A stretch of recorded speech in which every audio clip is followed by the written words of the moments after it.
It's a great day. I am JC Libiran and you are watching Preacher in Blue Jeans. Friends, merong isang pagkakataon sa buhay ko na nadisgrasya ako, na-aksidente ako. Naglalaro ako ng basketball noon. Medyo umiral yung yabang, no? I became proud during that time, no? Nagpakitang gilas ako sa mga kalaro ko, no? Pinilit kong tumalon at makapag-dunk dun sa mismong ring. Nung hawak ko na yung bola, talagang buong puwersa akong tumalon. At pagtalon ko, sinut ko na yung bola, hindi pumasok yung bola. Pero naakapit yung kamay ko sa ring. Yun nga lang, hindi ako malakas sa kaliwa. Yung kanan, I'm a right-handed person. Noong nangyari, humilagpos or nakabitaw ako. And too bad, what happened is, naitungkod ko siya. What happened with me is, I got that accident. All of my friends, they were shocked. At syempre, during that time na ako'y namimilipit sa sakit at feeling ko nabalian ako ng buto sa aking kamay, sa aking arm, mas lalo akong kinakabahan dahil sa pag-uwi ko sa bahay, paggagalitan ako ng nanay at tatay ko. And true enough, pagdating ko doon, naglupasay ang nanay ko, ang tatay ko, pinapagalitan ako.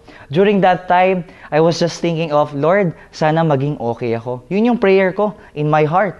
And I reached into the rosary, hinawaan ko siya at nilagay ko dito sa aking mga kamay. And then, I was rushed to the hospital, no, sa orthopedic.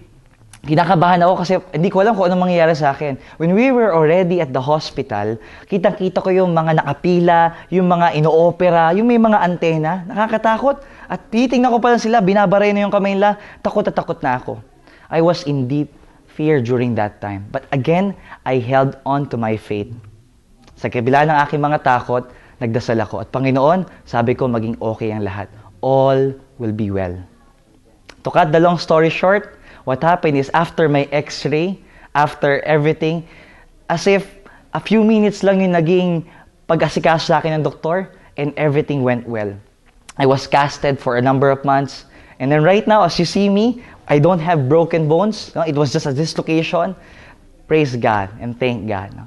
I really thank God for that experience because it's reminded me of in everything that is happening with us, most especially accidents or problems, kapit lang tayo. Kumbaga sa kanta, huwag tayong bibitiw. How about you, my dear friend? Ano ang pinagdaraanan mo ngayon? What are you going through right now? What problems or struggles are you going through right now? Huwag kang bibitiw. Just hold on to your God because He is a God that will always be with you. Let us pray. In the name of the Father, and of the Son, and of the Holy Spirit. Amen. Lord, maraming salamat sa lahat ng mga nangyayari sa akin, aksidente, problema, hindi mo ko iniiwan. You never left me, Lord. You're always with me. Continue to be with me, Lord, as I go through this life. And I thank you for everything, Lord. I thank you for being my protector, for being my Savior. I pray this in your mighty name. Amen. In the name of the Father, and of the Son, and of the Holy Spirit. Amen. I'm JC Libiran. Thank you for watching Preacher in Blue Jeans, your dose of everyday spirituality. Thank you for your donations and love offerings to Kerygma family.